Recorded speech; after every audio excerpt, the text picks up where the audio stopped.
a gente vai continuar, não está sobrando, não sobra dinheiro, então a gente vai continuar aportando recursos e não tendo o resultado que a gente poderia ter. É só uma observação pessoal, ministro. Impressionante, né? Obrigado, Paulo.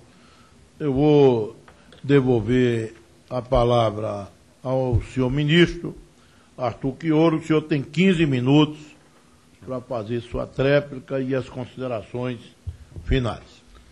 Eu queria também, tentar ser breve, não usar todo o tempo, dialogar um pouco com o deputado Eleusis sobre essa questão das pesquisas.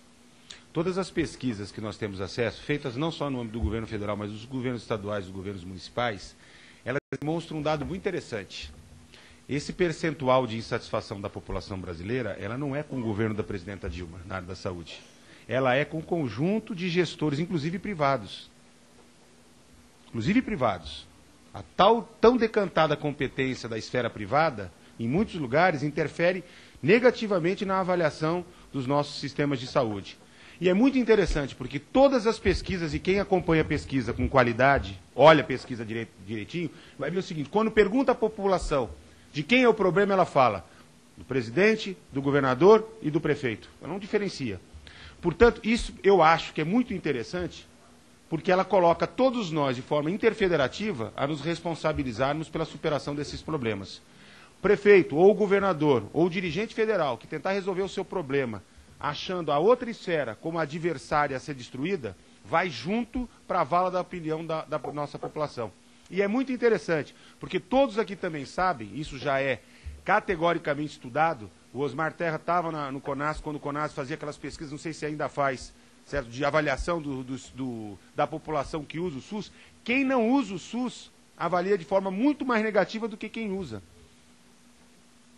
Nós temos um problema, quer dizer, é o tempo inteiro as pessoas destacando as fragilidades e raramente fazem o que eu fiz aqui, de apontar questões que nós somos referência internacional. Então nós temos problemas, mas nós temos muitos avanços, nós temos muita vida produzida, muita produção de saúde, muita gente em todas as categorias profissionais, inclusive gestores, responsáveis que têm dado a sua vida para cuidar bem da população.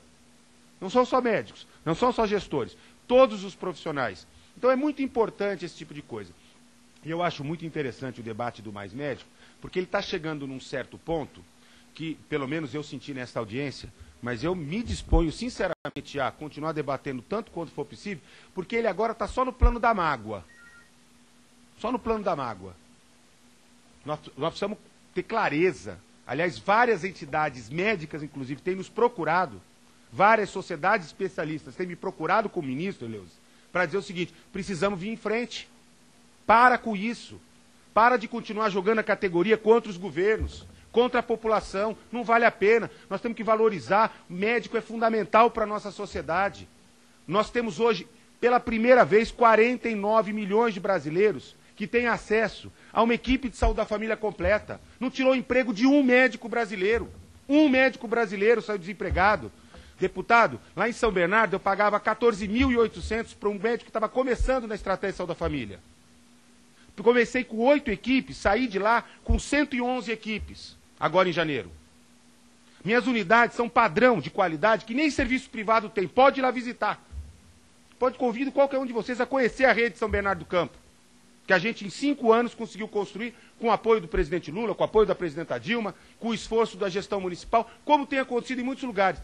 Eu conseguia médicos, conseguia para o centro da cidade, mas na periferia da cidade, numa cidade grande, que tem faculdade de medicina na região, etc., na periferia não conseguia. Ou conseguia o colega da primeira oportunidade de ir para outro lugar, mudava. E não mudava porque ele não é comprometido. É porque numa situação de pleno emprego, é natural que haja uma tendência de procurar melhores condições de remuneração. Isso é da natureza, é da lógica de mercado. Não tem que endemonizar ninguém. Por que nós não partimos da carreira? Eu estou insistindo com vocês. Não dá para comparar uma carreira da Receita Federal, do Ministério Público ou de qualquer outra área, onde a oferta de candidatos para aquelas vagas é profundamente superior ao número de vagas existentes. Então, vai ter quem queira ir, sim, lá para a Ilha de Marajó, lá na população ribeirinha. Eu mostrei o dado, o cartograma, quem estava aqui na minha apresentação viu. Ora, eu abro uma oferta, primeiro para os médicos brasileiros. Eles escolhem onde? É natural que ele escolha onde ele mora. a cidade onde a família dele está, o lugar onde ele considera mais adequado, afinal de contas, ele teve prioridade para a escolha. E a cooperação com os médicos cubanos nos permitiu, emergencialmente, garantir aquele padrão de oferta que eu mostrei aqui. Então, nós estamos tratando de uma situação que vai exigir que o Estado brasileiro continue no caminho que está indo para poder equilibrar. Eu não estou falando fazer com que a categoria médica tenha médico desempregado, como acontece em raríssimos países, mas acontece. O que eu estou dizendo é ter um equilíbrio na oferta de profissionais, uma carreira atrativa, que seja construída com prefeitos e governadores. Por quê? Porque nós não estamos falando de um sistema igual ao da França. Está na nossa Constituição que o SUS é federal? Tem deputado aqui que parece que não conseguiu, não é possível. Nós temos uma situação muito objetiva. Nós temos um pacto interfederativo que atribui responsabilidade para municípios, estados e para a União. E nós temos que construir uma carreira nesta complexidade. Polícia, ela está num âmbito. Polícia Federal está em outro âmbito. Ministério Público é estadual ou é federal. No caso do nosso médico, nós temos médico com quem? Contratado por quem? Quem opera serviços de saúde? São as prefeituras. Então nós vamos ter que trabalhar com essa complexidade para constituir a carreira a partir dessa realidade. Deixar os municípios pequenos sozinhos, eles vão ter fragilidade para fazer a contratação. Então, o que o governo... É uma carreira que é federal, mas que se realiza nos municípios, ela é interestadual, ela é estadual em algumas regiões, interestadual na outra. É esse o debate que nós estamos fazendo. Inclusive com o apoio na compreensão de vários setores que entendem que a complexidade do tema exige que a gente caminhe nesse sentido. Deputado Osmar Terra, eu considero a sua colocação perfeita sobre a questão da política de recursos humanos.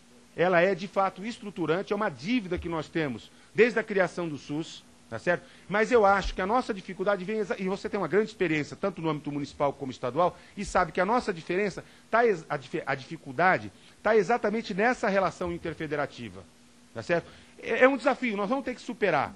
É a complexidade do nosso Sistema Nacional de Saúde.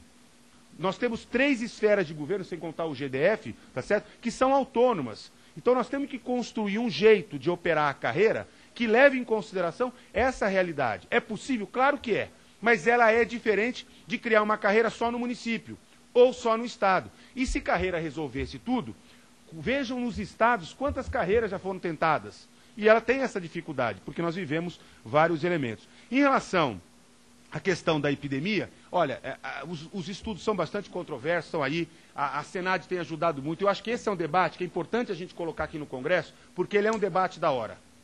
Eu dei o exemplo lá do Ceará na minha apresentação, mas é um exemplo que vale para o Brasil. Nós vivemos uma epidemia de mortes violentas, implicadas pelos homicídios, implicadas pelos acidentes de trânsito, pelos acidentes de moto, e esse país terá que fazer uma escolha. Se ele quer continuar aumentando centro de trauma, centro de reabilitação e etc., ou se ele quer instituir uma política de paz que enfrente essa questão da violência para a gente reverter. Claro que numa sociedade industrializada, urbana, nós vamos ter sempre acidente, mas não nos níveis que nós estamos vivendo. Eu me refiro tanto às questões que se referem à violência, aos homicídios, como principalmente os acidentes de trânsito, a violência contra mulheres, idosos, etc., e do trabalho. Então, é um desafio que nós vamos ter que enfrentar. Por fim, Couber, olha, desde a extinção do INAMPES, o Ministério da Saúde não paga mais os médicos. Foi extinto o Código 7. A Constituição exigiu uma nova modelagem de financiamento. Então, o governo federal não contrata a Santa Casa. Ou quem contrata a Santa Casa, ou é um governo estadual, ou é um governo municipal, dependendo da gestão. Ali, quando ele contrata, ele usa recursos próprios do seu orçamento próprio e uma parte que é transferida fundo a fundo do governo federal para o governo municipal. Então, se você tem alguma dúvida de quanto que o governo federal está transferindo, o nosso site, o Fundo Nacional, aliás, há muitos anos, ele dá transparência das transferências, tá certo? Nós temos alguns problemas. Por exemplo, pode ser que num determinado lugar o gestor não esteja passando os recursos para o prestador.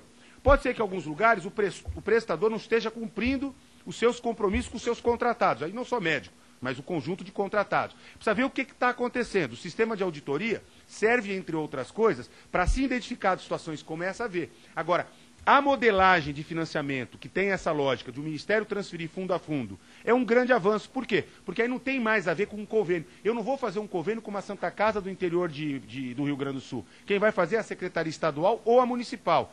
com base num conjunto de análises regionais, de prioridades regionais, e a partir daí ela vai ser financiada, inclusive para fazer não o que ela quer, mas o que o sistema precisa que ela faça. Do ponto de vista da relação, existem contratos.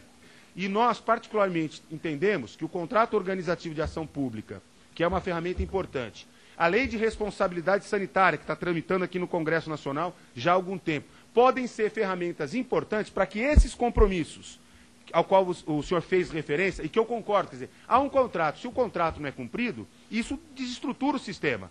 Então é importante entender. Agora, é fundamental entender que nós não financiamos, não construímos mais a lógica de financiamento pela tabela de financiamento do SUS. O prestador, inclusive lá na ponta, pode ou não contratar usando a tabela do SUS. A tabela do SUS pode ser referência. Tá certo? Nós temos sempre, por exemplo, os incentivos à contratualização, que são recursos adicionais que passam, além daqueles valores que historicamente estou falando é mais de 5, 6 anos atrás, utilizaram a produção e a tabela como referência e foram sendo agregados.